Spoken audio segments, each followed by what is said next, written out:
अभ्यासमाला 3A। पिछले क्लास में हमने 7 नंबर तक कर लिया था, आज 8 नंबर से शुरू करेंगे। क्या कोई भाज्य संख्या विषम हो सकती है? यदि हाँ तो सबसे छोटी विषम भाज्य संख्या बताएं। तो क्या कोई भाज्य संख्या विषम हो सकती है, अर्थात कोई भी ऐसी संख्या है जो भाज्य है और वो विषम हो सकती है? अगर है तो सबसे छोटी वाली कौन सी है? तो हाँ, भाज्य संख्या विषम हो सकती है और सबसे छोटी विषम भाज्य संख्या है 9, क्योंकि 9 के आगे जितने भी विषम संख्याएं जैसे 3, 5, 7 तो विषम संख्या तो है पर भाज्य नहीं है। पर 9 एक छोटी विषम संख्या है जो भाज्य है और 9 3 से भाज्य होती है या भागफल मतलब भाग दिया जा सकता है। नेक्स्ट प्रश्न है, निम्नलिखित को दो विषम अभाज्य संख्याओं के योग के रूप में लिखें। तो यहाँ पे क्या बोला है? विषम अभाज्य संख्या होना चाहिए, ठीक है, विषम भी हो और अभाज्य भी हो, और वो 36 का एक नंबर जो है 36 का योग के रूप में। तो 36 को अगर हम दो भाग में विभक्त करेंगे, 36 को दो विषम अभाज्य संख्या के योग के रूप में अगर व्यक्त करेंगे तो हम लिखेंगे इसको 23 + 13। 23 विषम संख्या है, अभाज्य संख्या है, 13 विषम संख्या है, अभाज्य संख्या है, और इन दोनों का योग 36 है। तो प्रश्न के अनुसार बोला गया था कि दो विषम अभाज्य संख्याओं के योग के रूप में। तो 36 को हम 23 + 13 लिख सकते हैं।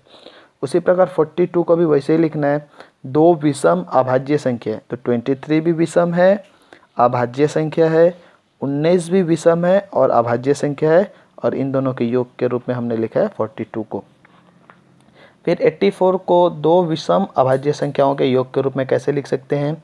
61 + 23। 61 भी विषम संख्या है और अभाज्य है, 61 किसी से भाग नहीं होता है, और 23 भी विषम संख्या है और अब अभाज्य है, 23 भी किसी से भाग नहीं जाता है। फिर नेक्स्ट है 98। तो 98 को दो विषम अभाज्य संख्याओं के योग के रूप में कैसे लिख सकते हैं? 61 + 37। 61 जो है विषम संख्या है और अभाज्य संख्या है, किसी से भाग नहीं जाता है।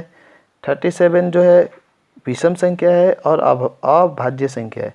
तो अगर किसी को विषम संख्या नहीं पता तो मैं एक बार फिर से बता देता हूँ, मैंने पहले भी बताया था।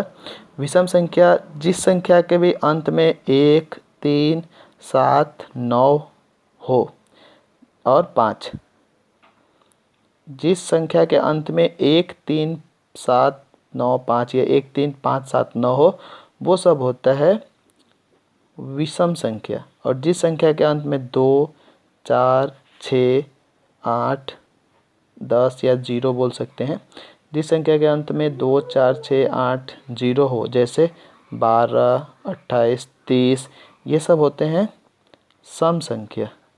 ये सब को बोलते हैं सम संख्या। और विषम संख्या जिसके अंत में 1, 3 जैसे 13, 33, 37, ये सब हो गया विषम संख्या, ठीक है। तो ऐसे करके करना है हमें।